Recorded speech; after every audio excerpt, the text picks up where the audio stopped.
Everyone, welcome, and thank you for joining today's webinar. My name is Jeremy. I am currently a PhD candidate at Stanford University.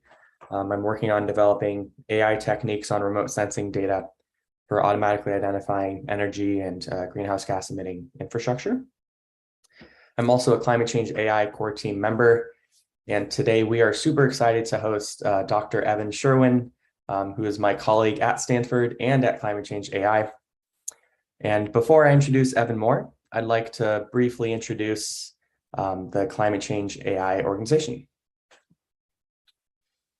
So Climate Change AI's mission is to catalyze impactful work at the intersection of AI and climate change. This is a global network and international organization of researchers, policymakers, and entrepreneurs, and more. Climate Change AI offers digital resources for folks that are interested in working in this space, which I'll talk more about, advice for relevant stakeholders, and hosts and contributes to many events for knowledge sharing. So we host many events, often at conferences, so workshops at top machine learning conferences and climate-related venues. And many of them are shown on this slide. And if you're interested in looking at past events that have been held, we fortunately have video recordings available on our website at the URL shown here, as well as papers that have been accepted. If you want to search through them, there's a nice keyword search tool that you can use to easily find papers relevant to topics that you're interested in. We also have a community platform through Circle that you can use to engage and network with other people at this intersection. This is a great resource to find other people that are like-minded and look for opportunities and post your own opportunities if you're searching for folks to join you in whatever effort you're starting. We also have a directory that hosts lots of different folks or information about folks. And you can use this if you want to find other people who have similar interests and experience. You can also add yourself to this directory if you'd like to add, make yourself searchable and post any things that you're seeking or offering as well. We also have a relatively new blog with several articles from posting research and work of folks doing work at this intersection, as well as various opportunities. So we check this out as well. We also have a ever-growing wiki, community-driven wiki at the intersection of AI and climate change, where lots of different knowledge. This is continually growing, and if you want to learn more about this space or even add more knowledge, add more information to this wiki, please go and check this out. We also have a monthly newsletter where we have lots of different information, from calls for submissions to many of our workshops or other venues, funding opportunities, projects and courses, and reading research papers, articles, and job opportunities. So if you want to receive these monthly newsletters through email, please sign up here. And finally, we have many events. We have happy hours, which are more informal sessions, super fun if you want to just talk to folks in a more informal setting, and webinars just like this one that we host every month as well. If you want to find out about all the different types of events that we're hosting, please go to our website. Okay, now I'm very excited to introduce Evan. Evan is a data-informed energy policy analyst. He is working on investigating the role of hydrocarbon fuels in a rapidly decarbonizing economy. Evan is currently a postdoctoral research fellow at Stanford. He received his PhD in engineering and public policy and a master's in machine learning from CMU. He's also the chair of the Methane Emissions Technology Alliance International Seminar Series and a founding member on the board of directors at Climate Change AI. Today, Evan will be talking about the capabilities of emerging aerial and satellite-based technologies for remotely sensing methane, key findings from large-scale measurement campaigns, and how the machine learning community can make a large impact in this space. So I'm super excited for this talk. And yeah, without further ado, Evan, if you want to take it away. Thank you, Jeremy. So I am absolutely delighted to get a chance to talk to this wonderful audience today about one of my passions, remote sensing of methane. So I'm Evan Sherwin. I'm a postdoctoral researcher at Stanford, also a founding member of Climate Change AI. And well, yeah, a bit about me. So I focus on the role of hydrocarbon fuels in a net zero energy system. Here's an overview of what I do, and then I'll narrow in. So I'm, broadly speaking, an energy and climate decision-focused researcher. So much of my work focuses on methane emissions, but I also do a fair amount in terms of energy systems modeling, macro energy systems, techno-economic analysis, machine learning side, of course, through related to climate change AI, and also econometric work related to electricity consumption behavior. But today, I'll be focusing on methane emissions, which has been the main area that I've been working on for the past few years. Well, here's one reason why. Here are global methane emissions as of 2050, or global greenhouse gas emissions, as told by the EPA, United States Environmental Protection Agency, for 2015. And so we see methane here. It's a significant chunk. If we use 100-year global warming potential, it's about 16% of global anthropogenic methane emissions. If we switch over to a 20-year global warming potential, so this methane is a short-lived greenhouse gas that is very powerful, but decays relatively rapidly in the atmosphere. Well, all of a sudden, methane is of the same order as carbon dioxide from fossil fuel combustion and industry. And this is all using, again, methane emissions estimates from 2015. And well, by the end of this talk, we'll see what conclusions you may have about the significance of methane now. And methane has really been identified as a major priority in addressing climate change. The Global Methane Pledge just came out last year. More than 100 countries have signed up, representing more than half of global natural gas production, to reduce their methane emissions levels by, they're saying 30% from 2020 levels by 2030. Hopefully we can do significantly more than that, but there's a real effort also through the International Methane Emissions Observatory, primarily based out of Europe. A lot of interest in reducing methane emissions. So a bit more about the broad scale. I won't dig into great detail in this figure. This is from the Global Carbon Project. Anthropogenic methane emissions are here in the orange. So there's fossil fuel production and use, agriculture and waste, and then biomass burning. And then there are substantial sources and sinks of methane that occur naturally. And what I'll be focusing on today is mostly fossil fuel production and use, which, as you can see, is not the largest anthropogenic source of methane, not the largest source that humans emit, but it is a very substantial one. And it's arguably the easiest to control, especially because it comes from a relatively concentrated set of infrastructure. So how do we find methane? We can't see it with the naked eye. But it's certainly there in some instances. So here is a hypothetical oil well.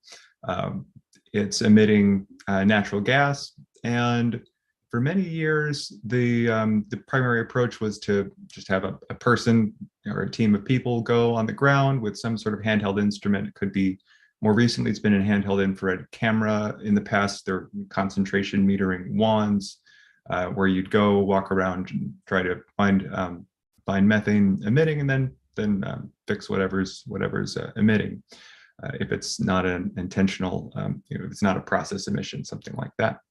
More recently, in the past 10 years or so, there have been a number of vehicle-based studies where you have maybe a methane concentration meter on a truck, and you drive by and you either park downwind or you just try to drive through the plume a couple times. And that's been a real advance for the field. We've learned a lot more. but you can only cover so much ground in a truck. Also, continuous monitoring of methane has really advanced quite substantially in the past 5 to 10 years. So it's now possible to have something measuring methane emissions on a given site, just really at all times, so that if something goes wrong, you can go and fix it. But what I'll be focusing on today is remote sensing. So primarily through aircraft and satellites. I'm showing here reflected sunlight systems. There are also active sensor systems that shoot a beam a beam down and see what's reflected. And I should note that methane is visible through its electromagnetic radiation signature for precisely the reason that it's a greenhouse gas. It's very absorptive and emissive in certain spectral bands. And so if you take a look at light that's gone through a cloud of methane, you can see whether it looks different than light that hasn't.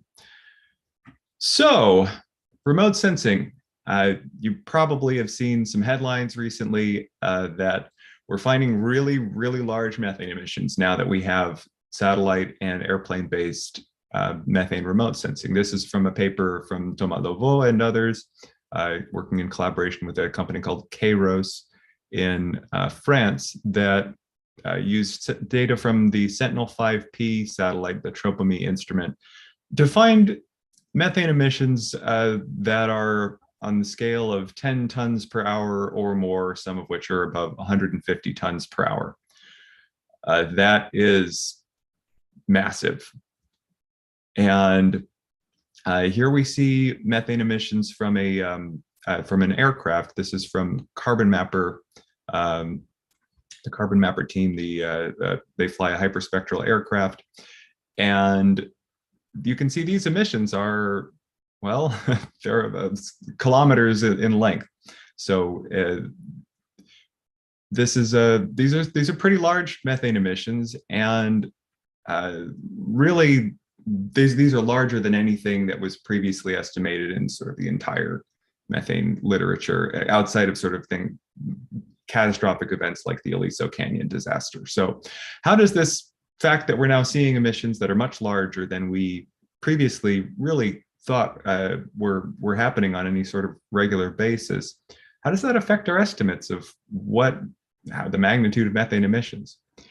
Aircraft and satellites are really finding these just about everywhere they look. And so the first question is, well, the implications of these things that aircraft and satellites are seeing. Well, I'm sure that the aircraft and satellites are seeing things that are really there. So we partnered up with a company called Kairos Aerospace, not to be confused with Kairos, two separate companies, and asked whether they'd be willing to do single blind testing. So they have a small aircraft. You put a spectrometer, kind of a camera, not exactly a camera, on the strut of the wing, and they can fly over wide areas in a day, and you can see emissions like this. And so we went out to some farmland close to Stockton, California, and they flew overhead. We were on the ground, and we were releasing methane into the atmosphere from these compressed natural gas trucks through. I won't go through the whole apparatus that we used to do it, but we spent 5 days out there and released, collected more than 200 data points at a wide range of emissions, from about 18 kilograms per hour to over a ton per hour, which is much larger than any other study that I'm aware of had done. But this is the size of emissions that we're now seeing reported in the field. And as you can see, the spectrometer saw some of these, quite a few of these emissions, and the quantification accuracy was quite good. So this is using the estimate depends on wind speed. So this is using the same wind product that we use in the field, and we see here that, yeah, there's some scatter around the true estimate. So this is the what we were actually releasing. This is what Kairos Aerospace reported. But overall, it's basically unbiased. A little bit of correction one can make, but this is to me this is quite good, especially because with if we collect a large data set, then law of large numbers, that scatter is going to average out, and we're going to end up with something that's a pretty good estimate of what's really happening on the ground. So this work was published in Elementa, Science of the Anthropocene. I can include a link to it if you'd like. And then we went on, after verifying that, yes, this instrument absolutely works, to see, well, what are we seeing in the field, and really make sense of that. So Kairos Aerospace conducted a comprehensive survey of basically the entire oil producing part of New Mexico, this corner here in the Permian Basin. You may have heard about the Permian Basin as a major oil producing region. So the way they do it is they just fly back and forth, sort of lawnmower pattern, and cover basically everything. So here's this is the coverage map of their flights. The 30,000 well visits, or 30,000 wells, which were visited an average of 4 times over 115 flight days from basically in 2019. So, and capturing all the rest of the infrastructure too, the pipelines, compressor stations. And so this work was published in Environmental Science and Technology. My co-first author, Yanlei Chen here, did a magnificent job. And we have here a methane fractional emission rate. What we're estimating is 9.4% of all the natural gas produced in the Permian Basin during this time was emitted into the atmosphere. This is about 6 times higher than the estimate from the United States Environmental Protection Agency. Of that 9.4%, 7.4% was directly measured emissions. There's no estimation going on there. And then once we account for the emissions that we didn't see but would have expected, that's what makes up the rest. So yeah, according to this is a much higher estimate than really any other that we've seen, including an estimate coming out of our own group, Jeffrey Rutherford, who conducted much of the field work with me. And so this raises a question. Well, there's a lot of attention going into satellites, a lot of resources, and it'd be really good to have a clear understanding of what can they tell us, and what do we need something else for? What fraction of emissions can they see? So this next part will be focusing on a preprint that we just posted about a week ago on single blind testing of, well, we tested out aircraft, so we decided we needed to test out satellites.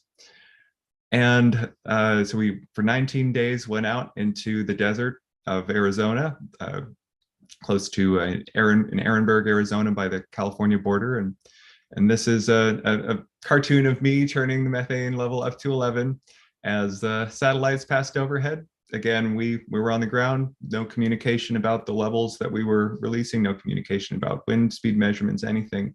And they were estimating what we were emitting. So we tested every satellite that we were able to get on board, that we were able to release high enough levels for. So GHGSat C2, this is one of the more recent the C generation GHGSat satellites. They've launched 3 more of those now. It's a very exciting time. That's a commercial satellite, as well as Worldview 3. That's another commercial satellite. Landsat 8 and Sentinel 2 are 2 government satellites that scan basically the whole world every 10 days or so, and have been demonstrated to find methane emissions on sort of a larger scale, as well as the PRISMA instrument by the Italian Space Agency. So GHGSat and Worldview 3 are targeted. You sort of point and shoot. PRISMA's along those lines. And then I list here the Sentinel-5P TROPOME instrument. which was used to find that global map of really, really large methane emissions. But that would have required, to test it, we would have had to have a much larger apparatus and release really unconscionable amounts of methane into the atmosphere. So we didn't attempt that. So for each of these satellites, there were in many cases multiple teams analyzing the data. So for Kairos, analyzed data from, as well as University of Valencia, analyzed data from all the satellites except for GHGSat. Sron did Sentinel-2 and Landsat-8. Daniel Varon from Harvard analyzed the Sentinel-2 data. He's the one who developed the method for that. GHGSat analyzed their own data. And I should note that we also tested, I'm not going to talk about this today, but we also tested several aircraft-based technologies. And Jeffrey Rutherford is leading up that work. If you want to hear more about that, we'll be speaking on it together at the Methane Emissions Technology Alliance webinar series, which I lead. I'll include information about that in the chat after the talk. So we did a few different stages of in our single blind testing. Oh, and I should have changed this from the aircraft version. So in the first stage, the teams had no information from us about what was going on the ground whatsoever, other than rough coordinates of where we were, so they knew where to look. After the teams had submitted these fully single blind estimates, we then released the wind measurements that we took with a 10-meter ultrasonic anemometer and the exact coordinates and pin drop of where the exact release location was. And then for the aircraft, but not for the satellites because we didn't have enough data points, we released half of the release volumes, and they got to do a sort of machine learning-y type of approach where they got to tweak their algorithm and see how well they did on the other half of the data. If you want to hear more about that, you'll have to come to the Methane Emissions Technology Alliance talk. So how do we do all this? How do we release all this methane into the atmosphere? We started with a liquefied natural gas trailer, which we had to heat up because it's at minus 160 Celsius or so. It went through an 8-inch shipping hose into a large metering and release trailer.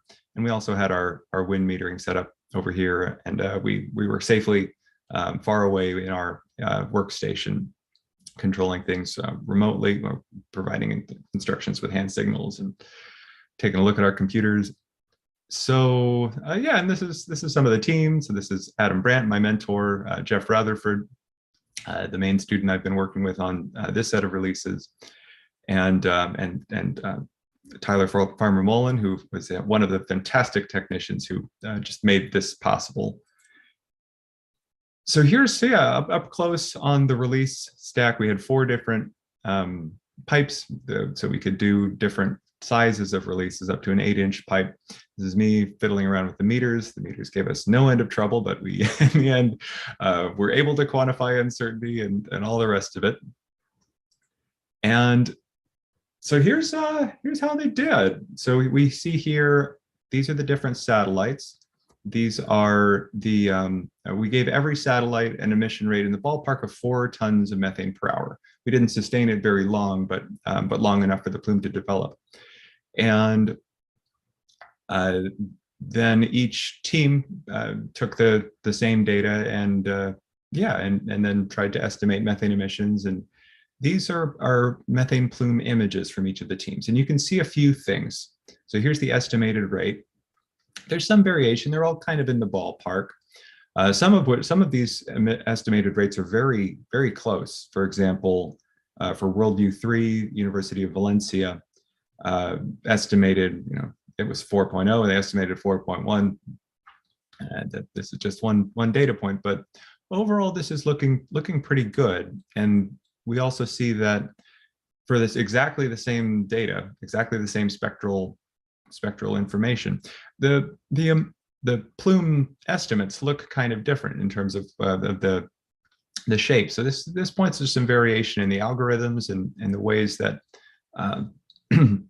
the ways that these estimates are created. And then we also have the wind speed here. And you can see, well, the sort of the most recent parts of the plume are going with the wind speed here, but there's clearly variation in wind speed because it's kind of zigzagging around. And we also see that Sentinel-2, Landsat-8, these are somewhat less sensitive instruments, and some of the more sensitive instruments like Prisma and GHGSat-C2, an emission of the same size at a similar wind speed in the case of Prisma looks much, much larger. And that's just an indication of the sensitivity. So as far as detection goes, the teams did, I would say, quite well. So 71% of cases were correctly identified as either an emission, or we gave 0 to Sentinel-2. So the dark blue here is correct, is false, is true positives. Then there were some false negatives, and that for Sentinel-2, we tried to characterize their detection limit and gave some that were a little low, and not everyone saw those. There were no false positives. There were no cases where we weren't emitting and there wasn't a team said that we were. They did know where to look, so that's not to say that false positives are in general impossible. There were a few cases where a retrieval just wasn't possible, either due to clouds or in one case, or due to image clipping issues. Some teams didn't want to do a retrieval. There were a few cases where the satellite just wasn't tasked properly and we just didn't collect, weren't able to say much one way or the other. And as far as quantification goes, this is the fully blind estimates, all the different satellites, and then the shape is the team that was analyzing the data. So there's some variation in the estimates from each team. So again, here's the metered value with uncertainty. This is what we were releasing and measuring. And then here's the estimated emission rate from each of the teams. And we see here, this actually looks kind of close to the airplanes chart. A comparable number of these points are within plus or minus 50% of the true value, which is this black dashed line here. We do a linear fit, which, you know, it's different satellites, different teams. It's not sort of it gives a general sense of how they did.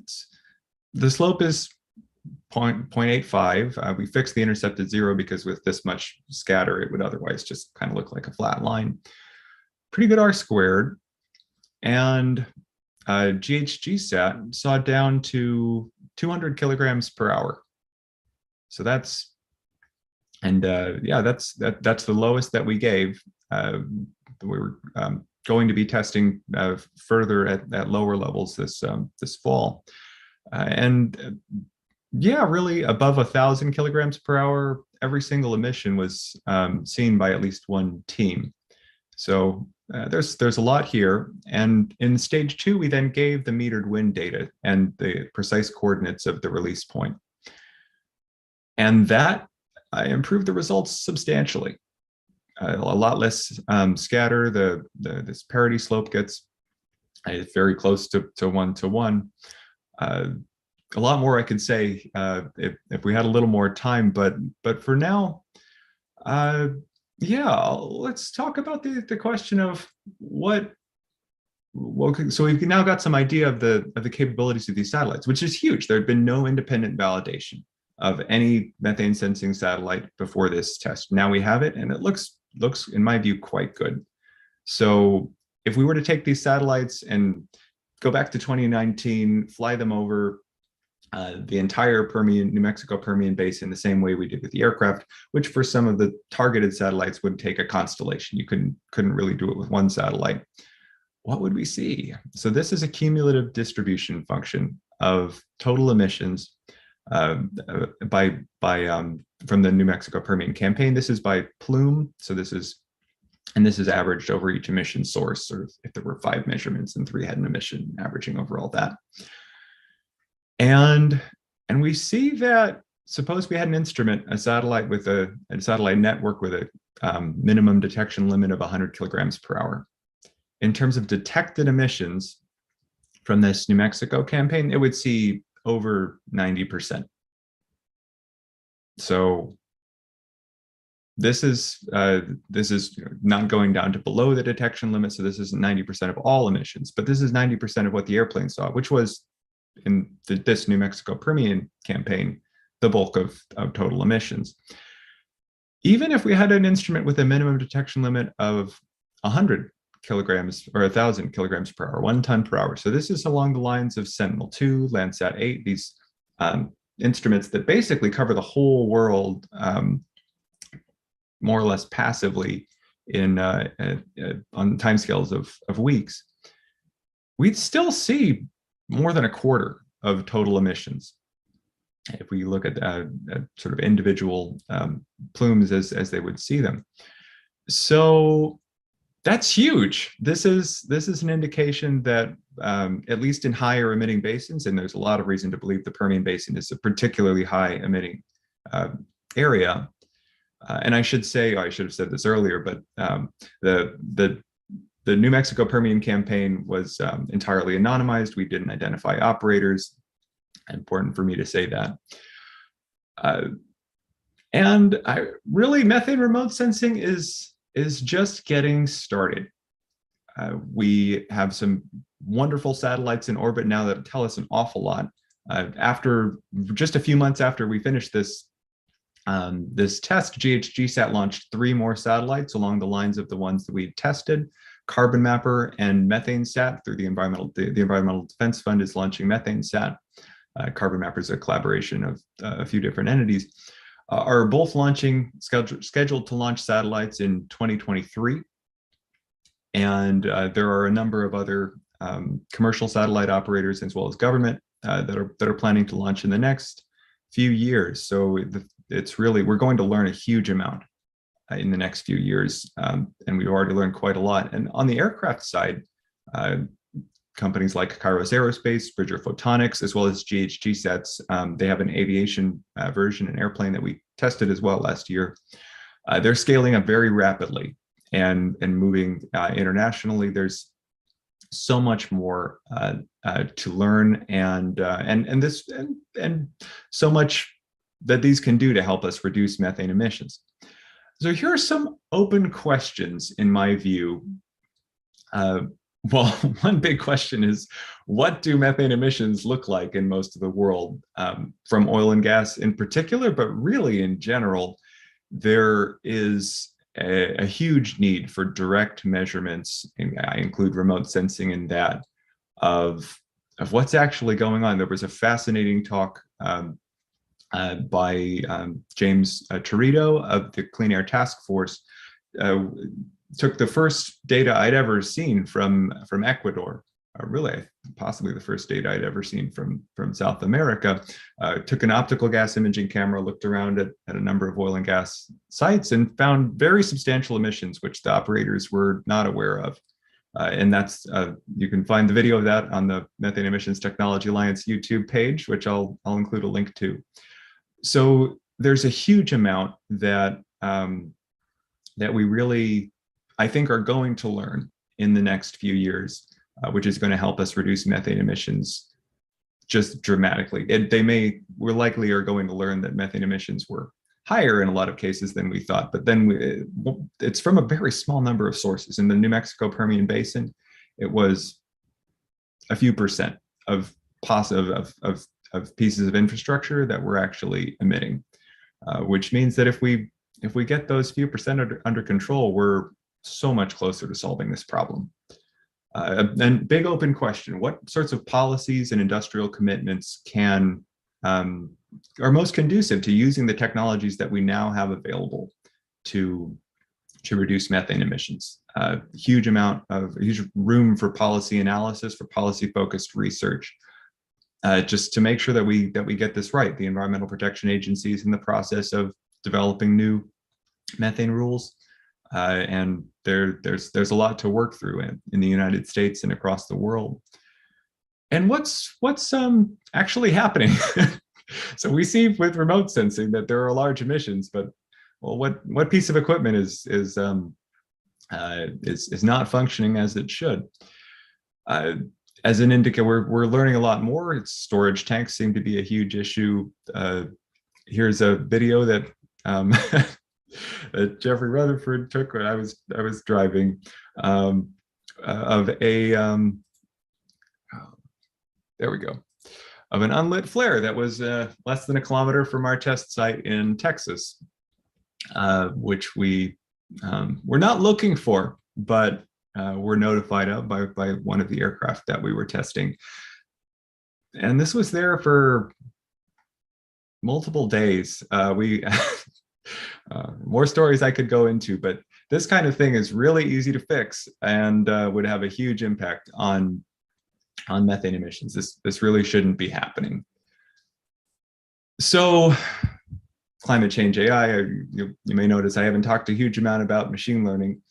What can machine learning do to help? I think quite a lot. Probably first and foremost is improving detection accuracy for both aircraft and satellite-based remote sensing systems. At present, it's a very manual process. There are usually machine learning algorithms that are used to identify potential emissions, which are then checked by a human reviewer. Pretty soon, we're going to have just an absolute flood of data from various satellites, aircraft campaigns. If we can develop algorithms that can reduce the demand for human review, that can accurately detect true methane emissions without flagging false positives, because even so, a 1% false positive rate, well, if we're surveying the entire world, that would be a lot more false positives than true emissions. That would be so impactful. And if you're interested in working on that, I expect that there are a number of companies who would be interested in working with you. Another area that that Jeremy Irvin is working on, among many others, is finding potentially emitting infrastructure. We just don't know where much of the oil and gas infrastructure in the world is. Where are the wells, the pipelines, the gas processing plants? Where are the landfills? Where are the dairy facilities? There's a huge amount of this that can be done through remote sensing, through satellite imagery. Kind of, if you look at enough oil wells, you can tell what an oil well looks like, and if a human can do it, then chances are a deep learning algorithm can. And for and once we know where infrastructure is, again, this question of false positives. If we know where to look, our odds of flagging something as an emission that isn't are much lower. And also, we know where to attribute the emission, so we can tell the right person, hey, something needs to be fixed. Also, removing wind speed as a factor in methane emissions quantification would be an enormous advance. And there's been some work in this direction out of Caltech. At present, we're relying on basically methane quantification estimates. If we're estimating it's X kilograms per hour, that estimate's just about directly proportional to our estimate of wind speed. If we're off by 50% in wind speed, then we're probably going to be off by about that much in quantification. But if we can just use the shape and size of the plume, as this group from Caltech has done, then we may not. Yeah, then we may be able to just estimate directly with a reasonable degree of accuracy, removing the noise from fairly noisy wind reanalysis data sets. And another area that's been highlighted, well, Jiayang Lira Wang was her work was featured in the 2020 our 2020 NeurIPS workshop. She won best overall paper for work predicting which oil and gas sites are most likely to have large emissions.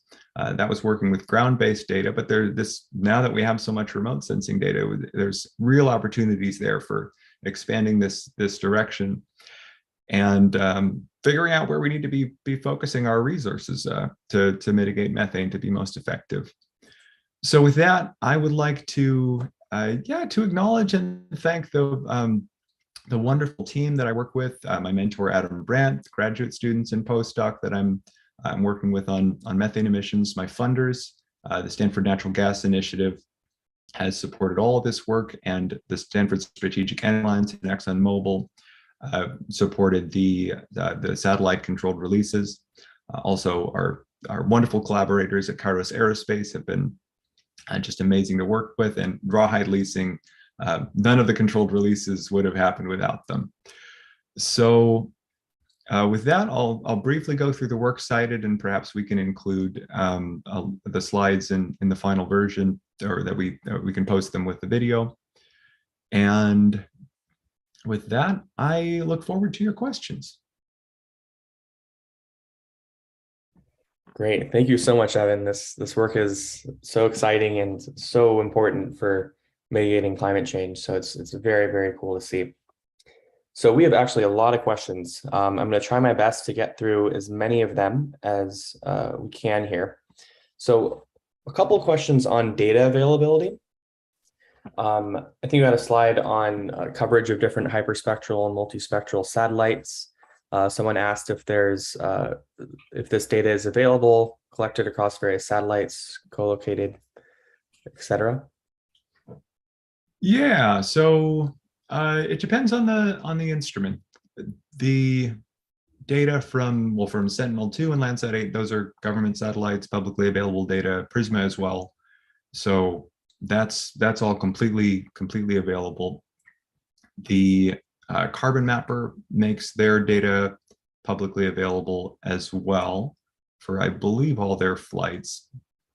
But then once you get to the commercial providers, that's their business is producing these data sets, and in many cases their primary goal is to work directly with operators. And so Kairos Aerospace, Bridger Photonics, GHGSat, the data is not publicly available. GHGSat, they're quite good about academic data sharing. So if you have a specific request, there are real possibilities for collaboration there. With Kairos Aerospace, they're really focused on developing relationships with operators. So everything we did was anonymized, in that they're open to research collaborations, but it does have to be done with sensitivity to that. So it's a wide range in terms of data availability, but there's a huge amount of data that are available to anybody, which is pretty exciting. Great. And a related question that just came in, are the labels with times and areas of interest available with this data? Assuming the answer to that is yes, but Evan, do you want to confirm? Which data? Satellite data, I assume. Oh yeah, that's all up on GitHub now. Yes, and the link to the GitHub repo is in the preprint, and I can also link to it here if you'd like, or I'll link to the preprint, and then you can find it there. Cool. Okay, there are a couple questions on taking this work from academic research setting to technology and action in mitigating the emissions. So someone asked, what does the process look like to go from academic research on remote sensing of methane to actually eliminating the methane emissions? You want to speak to that a little bit? Sure, yeah. So there are many answers to that question. The New Mexico Permian Basin study, which was published in Environmental Science and Technology earlier this year, has been posted on, I know it's been picked up by the media, let's put it that way, highlighted in the New York Times and other media outlets. It's really made an impact. It's very clear it's now very clear how big the problem is, and it's being taken very seriously. So to a large extent, one of the impacts of solid academic research is just communicating finding out what's actually happening and communicating that to the relevant stakeholders in industry, government, environmental nonprofits. And now that, that's one avenue through which this work has an impact. Another avenue is the independent testing we conducted with Kairos Aerospace. As soon as that was pre-printed, within like a month or something like that, Kairos Aerospace got millions of dollars in additional funding for continuing operations. I can't say that the preprint was the only factor, but it was explicitly cited in the business press as the verification that this technology works is something that investors take very seriously. So that's one service that I think that this independent testing serves.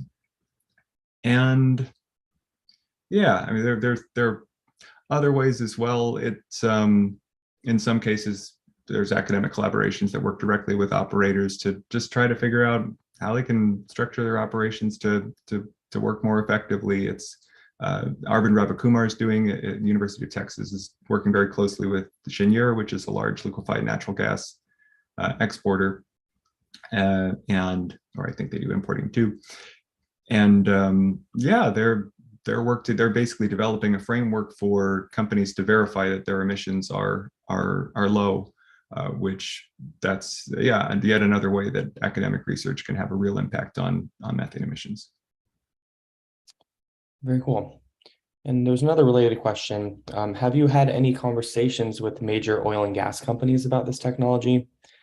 They wonder how open they are to having third-party companies like Kairos own their emissions data. And given historical instances of oil spill cover-ups, I find it hard to believe that they would be excited to have methane emissions be public data. So what are your thoughts on that? Yeah, well, I work quite closely with with ExxonMobil. They were the major funder for the satellite controlled releases, and I've been in communication with a number of other large and smaller oil and gas companies. There's a real recognition among at least a significant fraction of oil and gas operators that methane emissions are a significant problem, and there's no question at this point whether methane emissions are sort of the scale of a problem as we're now seeing, as demonstrated by remote sensing technologies.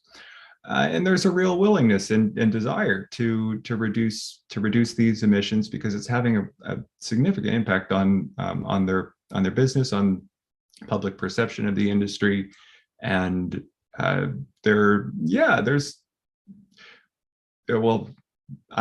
work in oil and gas, and I'm a net zero guy. The energy system we have right now would emit a lot less if we got methane emissions under control, and that'll make things a lot easier down the line. And there are a lot of people in the industry who feel that way as well. Great, good to hear. And a few methodology focused questions here. So there was a question about the minimum resolution spatially that this technology can currently support, and if there's anything that has a resolution close to 1 hectare, or is that too small? Oh yeah, 1 hectare, definitely. It's below that for some of these technologies. So let's see. I think GHGSat's resolution is ballpark.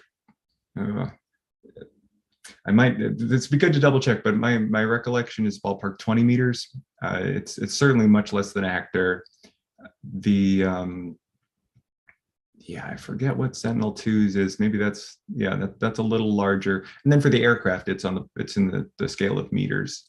So yeah, certainly below a hectare. And then relatedly, there was a question on temporal resolution. And how far back estimates could actually go. Do you have thoughts on that? Oh yeah, that is a fascinating question. So in terms of temporal resolution, well, for aircraft-based solutions, that you can kind of pick your temporal resolution and just fly more or fly less. Usually what's done there, what it seems like is proposed is sort of every couple months, something like that, flying over assets if it's for regulatory compliance. For satellites, it really depends on the satellite.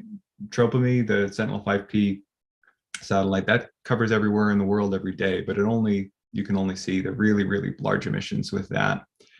And some of the other satellites, Sentinel-2, there's a constellation of 2 satellites, each with a I think it's 10 days is their revisit time for most of the world. But since there are two, it can be more like 5. But in terms of going back in time, a lot of these satellites were launched in the last decade or so, but some of the Landsat missions go back decades. And we're now finding that with some of the spectral bands that are on the Landsat satellites, we can see larger methane emissions. So there's been some fascinating work looking back I think to the 80s, coming mostly out of Luis Guanter's group at University of Valencia, but also elsewhere, of methane emissions in I forget which country, but in a couple of countries. So I think we're going to see more of this retrospective work. Very cool. And I think there was a question on the techniques that the teams used to detect the emissions. Are you aware of those techniques that they were using to actually detect the methane?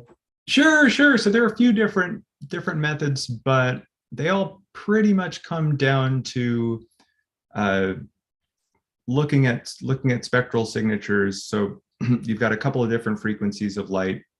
You can see around the area where there's not methane, certain sort of ratios of this frequency to this frequency. And then if you look at an area where there is methane, well, you see a different ratio than everywhere else. And that's an indication that, okay, well, there's something there that's absorbing light in that range. So these the techniques are usually basically just based on this differencing of signals from different spectral bands. Then there becomes the question of, okay, well, what's really an emission and what might be an artifact because it's a road and it's hot or something like that. And that's where the machine learning side comes into it. And the companies generally don't share the exact details of how they do that. But yeah, but I mean, it's machine learning, so even if anyway, a lot of black boxy type of stuff. But yeah, a lot of it really comes down to human review in the end, just kind of looking, okay, does this thing enhancement look like a ground feature? And yeah, there has been some work. Daniel Barron's work has been published on his methods for retrieving from Sentinel-2. I could post that in the chat if there's interest. Cool. Another question. What are the main challenges that you are currently facing with this work? Ooh, main challenges. That is an interesting question. So data availability. I guess the big question is what's this work and what am I trying to do? So the challenges with the satellites, there was so many technical challenges, and yeah, for the next steps there, we're really aiming to have a longer campaign to get enough data to make plots kind of like we did for the aircraft, but for the satellites. So resources, hopefully we're going to be doing this in multiple countries. So buy-in from collaborators, from making sure that the governments are okay with or are on board and enthusiastic about doing this. So that's a big aspect of it. I think for the question of understanding global methane emissions, yeah, one of the biggest challenges is data. We just don't have measurements from an awful lot of countries in the world. And I think we likely will pretty soon, especially with the satellites. I could go on, but yeah, those are some of the main challenges. Okay, we actually have another question here from Eventbrite. So for those of us developing methane emission monitoring systems, how do you advise getting initial clients on board? Do single blind testing and demonstrate that your technology works. There you go. Simple as that. Okay, I think that's most of the questions that we have here. Does anyone have any other final questions before we end today? Hello, Jeremy. Hello, Evan. Can I ask a question here? Sure, sure. Yeah, so my question is, Sentinel 5P resolution is approx 5.5 kilometer across 3.5 kilometer. And our main motivation is to find the methane leakage. With such low resolution data, how can we find the methane leakage? Oh yeah, well, yeah. If you check out Daniel Barron's paper, you can probably reproduce those results directly. But yeah, here, I mean, all these teams have done it. So the Sentinel over Sentinel 5P. Sentinel, you want to use Sentinel 5P or Sentinel 2?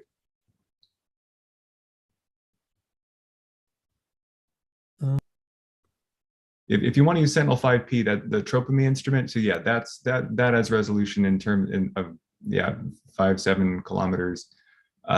You're only going to see really big stuff with that.